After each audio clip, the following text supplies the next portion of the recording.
Well, I think the one thing that discipline definitely does help you with is it helps you get things done.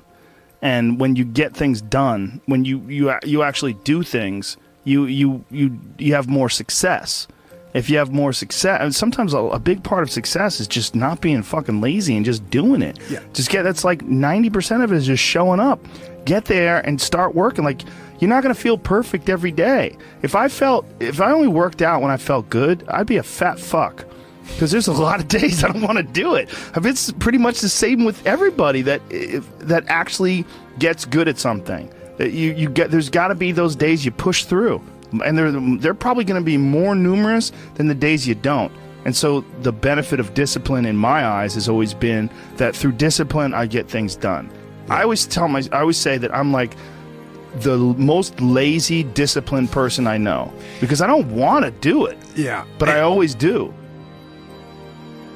One of the big problems is sitting down and doing the work. Mm-hmm. And you got to, and Pressfield talks about that in the most concise and beautiful way. And he labels it like an enemy. He calls it resistance. Mm-hmm. And that you have to sit down and you have to overcome resistance, and that the pro goes to work. And it doesn't matter if you're sick, it doesn't matter if you have kids, it doesn't matter what, you're a pro and you go to work. And that just, it puts it in your head that this is what I do. This is what, and you have pride in that. And then when you are in front of that keyboard and you look down the count, it says, I got 1,000 words today. I put 1,000 words in. You're doing the work. Yeah. And out of that work, gems blossom. Yep. Little things, but you might have a day where you just write nothing but dog shit. So what? Show up again tomorrow. And tomorrow out of that dog shit, a flower will emerge. You never know. And that's the only way to develop real, to really develop your potential 100% in anything,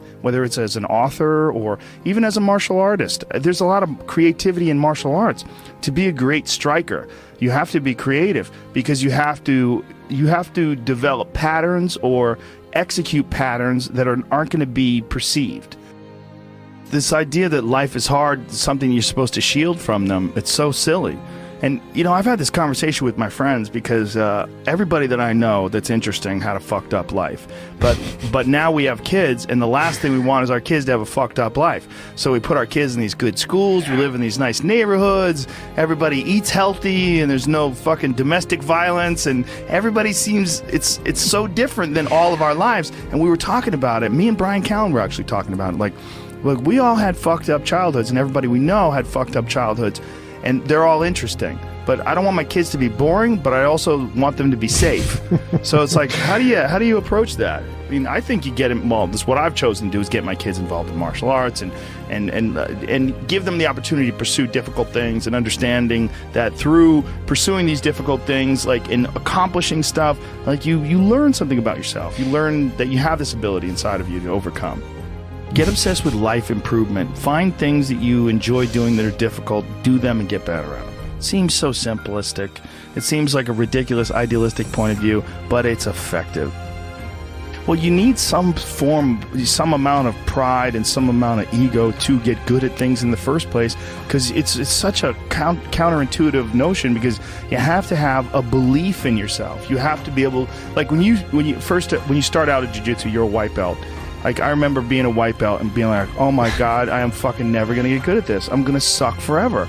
But to look at people who are better than you and know they had to have sucked at one point in time. Okay, there's somewhere along the end of this tunnel, there's got to be a light. I just got to keep going. Yeah. And that takes ego, and right? Ego, yeah, I was going to say, I mean, ego drives you to be successful, me to be successful. Ego is what's driving you. The problem is when you let ego go too far. Yeah. And everything takes balance. I mean, there's a dichotomy in everything. Every part of you has a dichotomy. You can get so into the physical aspects of things that you end up like doing a bunch of steroids and going crazy and ruining your health. Right? Yeah. That's not good. Right. The other end of the spectrum, you can sit around and play video games and turn into a...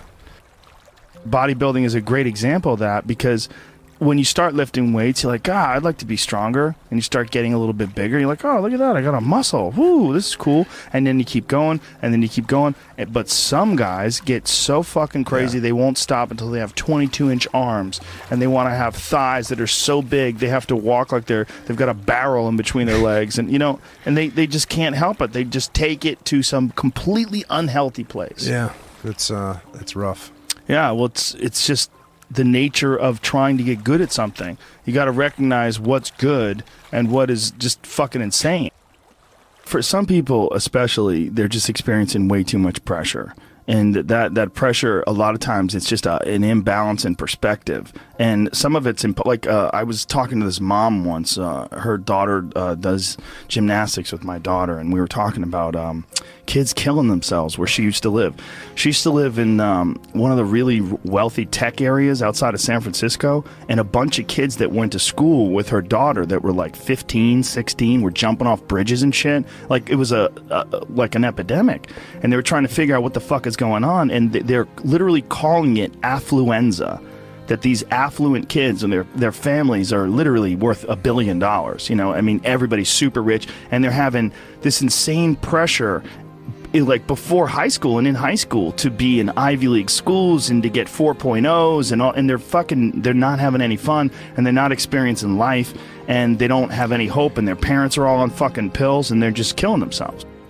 For some people out there that aren't feeling good, man, if you just fucking struggled more, you get over that struggle, you feel better. It sounds so simplistic, but I swear by it.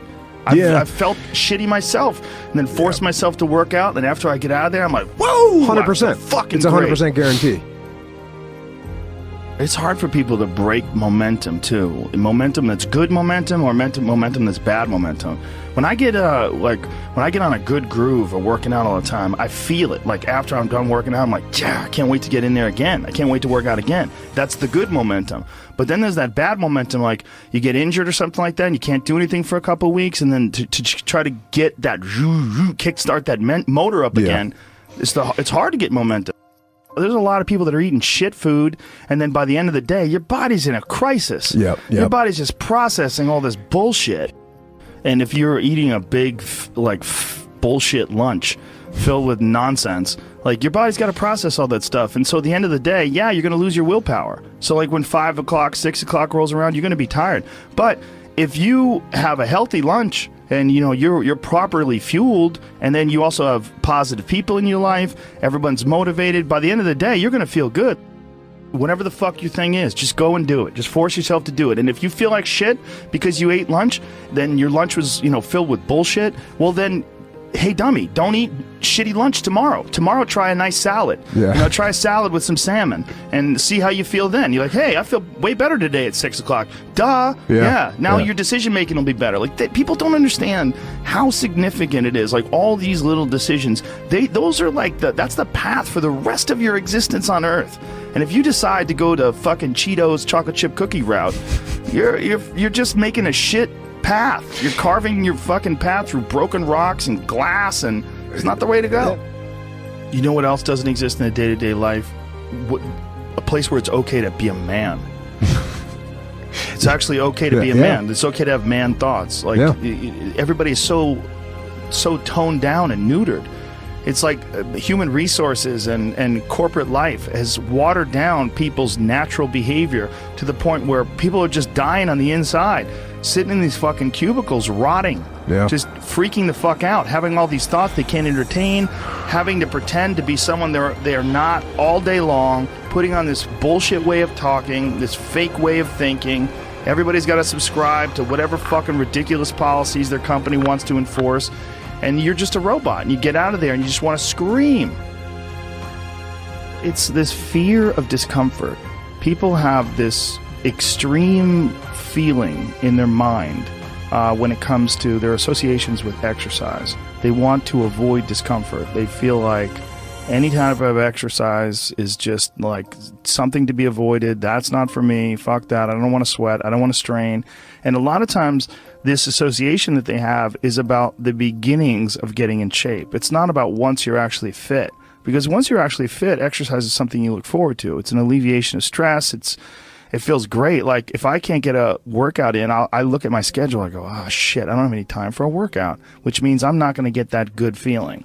And so instead of looking at it like, oh, I've got to go grunt and sweat, I'm thinking I'm not going to feel good. I'm not going to feel relaxed. I'm not going to feel carefree, and I'm not going to feel even appreciative. Like my appreciation of things, and it gets enhanced greatly after exercise. I just feel better. I feel like I can take things in for what they are, rather than, you know, whatever sensory data that I'm getting from any event is just one more distraction that gets in my way. And you know, that's a lot of times how I look at things if I'm overstressed or if I'm working too much. Like our bodies, for whatever reason, most people, their associations are to avoid anything that's uncomfortable. But it's so illogical, because when you look at comfort and you look at success and progress and the feelings of accomplishment and of getting past certain hurdles in terms of like how you feel about life, a lot of those are connected to discomfort. Like discomfort is your friend. It really is. Like discomfort and not being happy and content with certain situations in life or certain feelings in life, they're massive motivators, and they're amazing at facilitating change. And yet our instinct is to avoid those and just sit on the couch and watch some fucking reality show about dudes who make moonshine with our jaw open, like it's bizarre.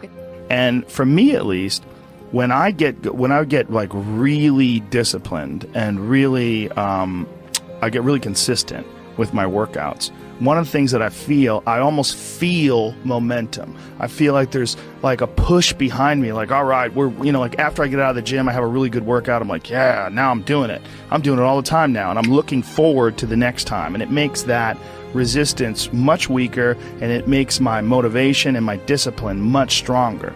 I think a lot of it is based on just the consistency. You know, it's one of the things that I talked about recently on the podcast. I said, you know, like blowing something off, it's not just not good. Like blowing off an exercise that you planned is not just bad for you physically. It's also bad mentally, because then that option is now available. The option to fuck off is available. And you did it before, and you're probably going to do it again, and you'll get mediocre results, not just in that aspect of your life, but maybe in all aspects of your life. Because I think that option to fuck off, when you embrace it, that is a pathway that you might choose when it comes to dealing with conflict in your personal life, dealing with business decisions, dealing with career decisions, like an uncomfortable decision that you might be faced with, where maybe you need to make a change as far as like what your pathway is in life, but you don't do it, and instead you fuck off. And that the inclination to fuck off, I think, that gathers momentum as well. The inclination to be disciplined, that comes with momentum too. And I think both things, like you take a path, like the path of the healthy person or the path of the fuck off. Like this is not, like your body is like a race car that you can juice up yourself. Like you can add the fat tires, you can add the improved suspension, you can beef up the horsepower in the engine. You could do all that yourself. Or you could just choose to have this shitty body that's always falling apart on you, because we're essentially ecosystems. You know, and we're in charge. This weird consciousness that has all this resistance and has all this inclination towards comfort and fucking off and blowing things off is what is in charge of making all these things happen that keep this ecosystem healthy. It's almost like if Earth itself had like a shitty manager. You know, if like there was a natural manager of Earth that was like, oh God, who cares if it rains? Oh God, you know, like I'm gonna stop growing things. I don't give a shit anymore. It's all stupid anyway. I mean, it's literally like the just blow it up. Yeah. Fuck it. Let's just kill all of life. It's all gonna die eventually. I mean, the sun only lasts 7 billion years. You see, that is the perspective a lot of people take with aging, where it's like, well, you're going to die, you're going to age, you can't stop aging. And it's like, yes, you're right, but that's not the point. The point is to age better.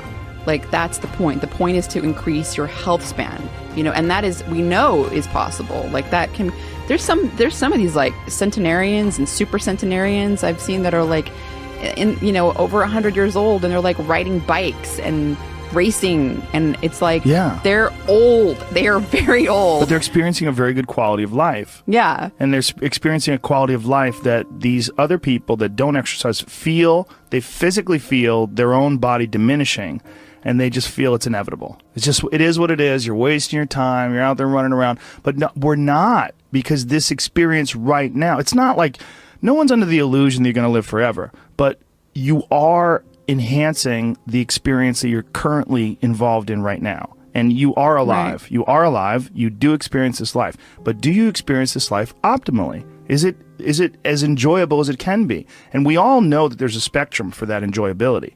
Like, we've all had times in our life where it's not been so great. And then times in our life where everything came together, like, what a fucking great day. Woo! Like, make more of those. Like, you can make more of those. And then the whole thing's better. And I think when that whole thing is better, it affects everybody you touch, everybody that's around you, everybody you come in contact with. And that in turn, I mean, it sounds so grandiose, but in turn can affect the entire race of human beings. I've always wondered if the depression that people see en masse today, there's so much depression that people, I mean, it's a common trait. Like, it's a common condition. Oh, he suffers from depression. Oh, she suffers from depression. Like, oh, he's got herpes, you know what I mean? It's like, it's a common thing. I've always wondered, or I've been wondering more and more recently. It really hit me when, have you ever seen Heinmo's Arctic Adventure? This guy lives in this incredibly remote area of the Arctic National Wildlife Refuge in the Alaskan interior, and he lives in this really small log cabin, and he hunts and gathers, and that's all he does. And he's very smart. Like, he's not a dummy at all. And he's been up there. He lives with his wife, and he raised children up there, and it's really, really, there's some dark moments in there because they lived like this from the time, like, when they had children up there, and they lost their 2-year-old baby in a fucking canoe. Like, they tipped over in a canoe and lost their kid. And it's like, it's really intense when they revisit the site and leave flowers. And it was like 30 years ago, and they had several children since then, but this moment is still like this intense moment of loss for them when they lost their baby. But this fucking guy is very happy and very, very smart and very connected and very articulate. And he firmly believes that human beings, when we evolved and developed and were hunter-gatherers, that there's a set of rewards. There's reward systems that are set up inside the human body, inside the very being that we embody, that don't get met in today's society. Mm-hmm. And that's one of the things that's causing depression. One of the things that's causing this funk that people are in is that we're living our lives, many of us at least, in these very unfulfilling ways, where you're going to this office with artificial light and you're doing something you don't want to do all day long, and then you get home and you're tired. And on top of that, you're eating shit.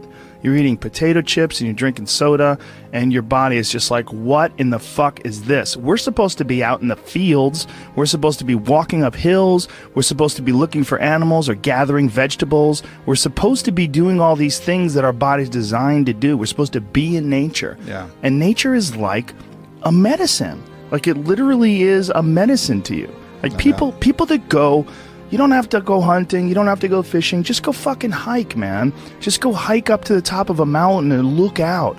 You know, there's a reward that you get from that is intensely, like, soul-filling. Mm-hmm. There's, like, something about, like, when I was in Colorado, and there was this this area of Boulder where you drive up one of these roads, and there was this area where you could park.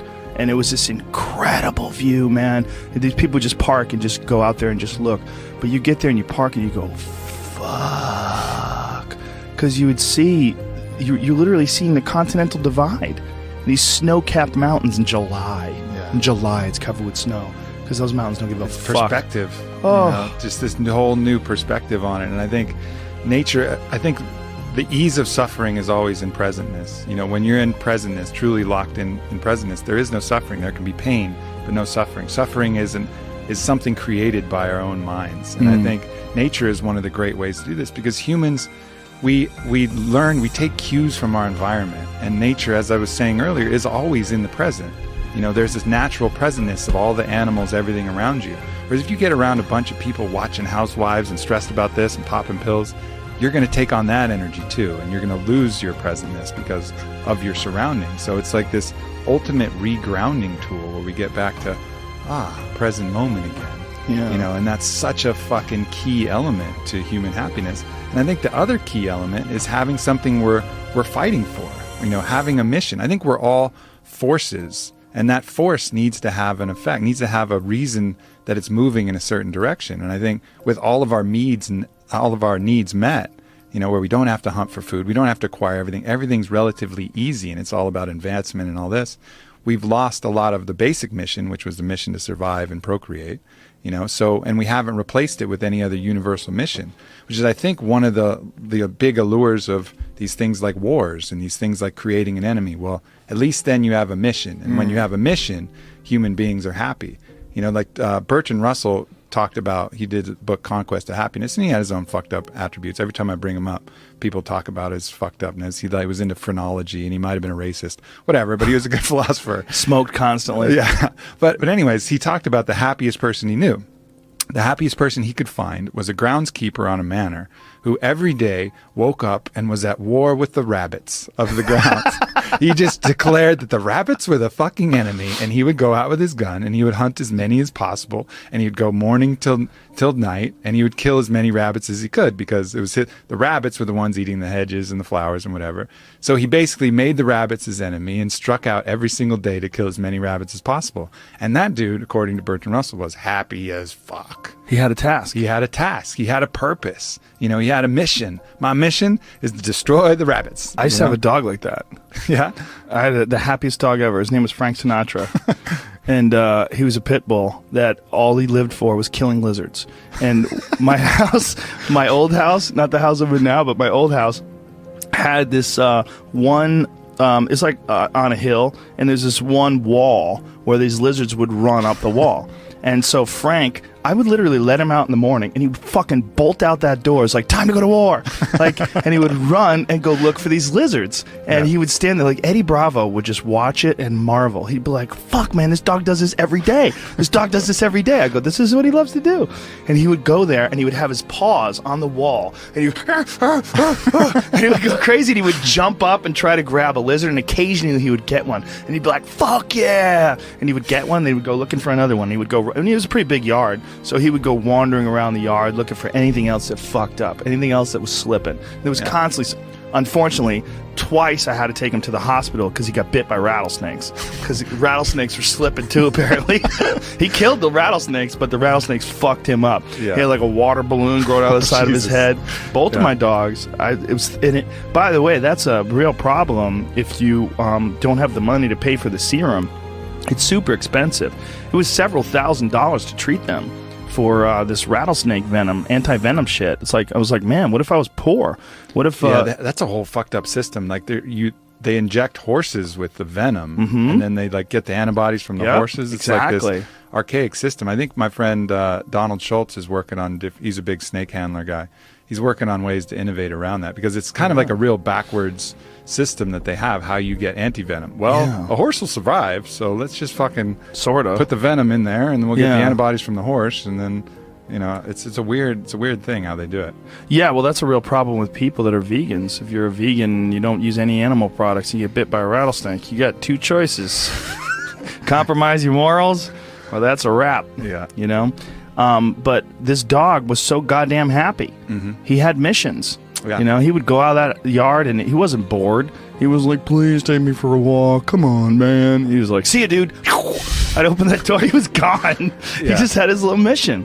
And I think you can see that in the people who are the most unhappy. They seem aimless. They're like, what am I here for? Why am I doing this? Nothing makes sense, you know? And I've even felt it in my own life when, you know, I know what my mission here is. My mission is to expand human consciousness, to help people be happy. Like, that's really what I find my greatest purpose in. But every once in a while, I'll get this kind of like fuck people attitude. Maybe someone said some fucked up shit, and I'm like, man, people fucking suck. Fuck people. And then at that moment, that's when I'm actually depressed. You know, because I've lost my mission. instead of having a mission like, yes, my mission is human consciousness, all of a sudden it's like, fuck people, fuck that mission, they'll figure it out. And then I'm depressed because I've lost my purpose. It's very hard to rise above, like literally, when something like that happens and realize like, oh, you're encountering one diseased individual. You got to look at the mass of humanity. Yeah. Like when you encounter one diseased individual, it's so like this guy who shot up that nightclub in Orlando. You're looking at one diseased individual, and if you say, man, people fucking suck, look at what they did. Well, look at how many people that are responding with rainbows on their Twitter pages and love and all the best wishes to those folks that got killed and all their. I mean, I was looking at this guy's page who's an animal lover who was organizing people to go to the homes of the victims and see if they have pets that are trapped. You know, there's beautiful people out there. Yeah, there's a lot. There's more beautiful people. This is without a doubt not just the safest, the easiest. This is the happiest time in terms of like being able to like reach out and send love to people and have people send love to you. But just occasionally you run into cunts. Yeah, no doubt. And the cunts itself, man. But the beauty is out there too. It's just not as dramatic and it doesn't impose upon us as forcefully. But if we just look, it's around all the time. We run into good people all the time. But you just make eye contact with that good person or that kid who's just looking at you and just creeping with that little smile, and you're like, oh yeah, the good of humanity, the fact that we really are love being expressed outwardly all the time, and it's just these other delusions that get in the way of that. Well, we're oddly attracted to negativity too. It's almost like we look at negativity online or that you run into as like a possibility of war. Like, you have to look out, this fucking drum's beating. God damn it, there's an army on the background. They're coming. But, it's like this real impulse to sort of batten down the hatches. When really it's just some fucking 36-year-old loser sitting in his parents' basement, farting and smelling his own farts and angry online. I mean, that's really what a lot of you're dealing with. You're dealing with, like, really sick people. Like, people that have just, for whatever reason, they've not found their path. They've not found any happiness. They've not found any fulfillment. They haven't found any growth. They're just stifled or rotten in some sort of a weird way. It just hasn't really worked for them. Yeah. And so they're lashing out. They're lashing out at the world. And you run into one of those, and you're like, people suck. Yeah, and that's the initial response, and then the more conscious response is to look at them and have compassion for that person. Yeah, that's hard to do, right? That is hard to do, and our system isn't based upon that. Even if you look at the U.S. penal system, it's very much about punishment. Whereas if you watch that documentary that Michael Moore did, Who to Invade Nest, where they go to Norway, they have a whole different idea of what the penal system is for. It's about restoring human dignity and cultivating a change, really making change in the person. It's not about punishment. It's about actually changing that individual so he doesn't do it again. And then you look at the recidivism rates between our prisons and Norway's prisons, and they're just dramatically different. That impulse to punish immediately, is not the healthiest impulse. That's just going to create more issues down the road. You're not rehabilitating anybody. You're just taking even more broken people and putting them out in the world and hoping they're not going to do the broken things. Well, it's not going to fucking work. The right impulse is always that compassion and looking to see, as if that was you, how all of these fucked up elements of the world and choices. I'm not overriding the fact that they had choices in all this. They're not free of guilt. But look at that like this is the person that just made some bad choices and had some tough shit to deal with and couldn't overcome it. The resistance in the video game was higher than his skill set, and he wasn't able to choose to work and choose to the positive elements that would allow him to overcome it. Yeah, see that. It's also Norway's dealing with far fewer people. That's true. That's a good thing for them. And it's also they don't have that conquerors mentality that we have. So we're so wrapped up in success and also in punishment. I mean, that is a big aspect of our culture, like punishment. And I mean, like when anybody does anything wrong online, the amount of people that feel like it's their job to shame that person and embarrass that person and insult that person, it's pretty crazy to watch when something goes down. It's all so counterproductive, and I see that in the people shaming people for appropriation, right?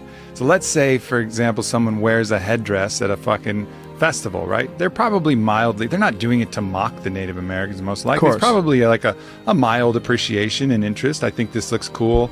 I'm in a place and then all of a sudden they get all this intense hate and shame and and putting all of this stuff, all of these intentions on them that weren't true. Again, going back to my point about morality, it's not about the act, it's about the intentions of the act. But right now we make it all about the act. Oh, you wore this headdress, that means you're insulting thousands of years of Native Americans, you're oppressing, you're appropriating. Like, no, I fucking wasn't. I was wearing a fucking headdress. But then all of a sudden that imprint will create trauma, and that trauma will have a poisonous impact that will make them feel weird and make them want to do that to other people. So it's like you're injecting someone with a hate virus, that they're going to then pass on to other people rather than doing the opposite, spreading the love herpes, where it's this contagious positivity that goes the other way. And we have those choices with how to deal with people, but more often than not, we come with this thing to punish and create more trauma, which triggers their own self-judge and their own self-hate, lowers their own self-love, and then they're going to pass that off to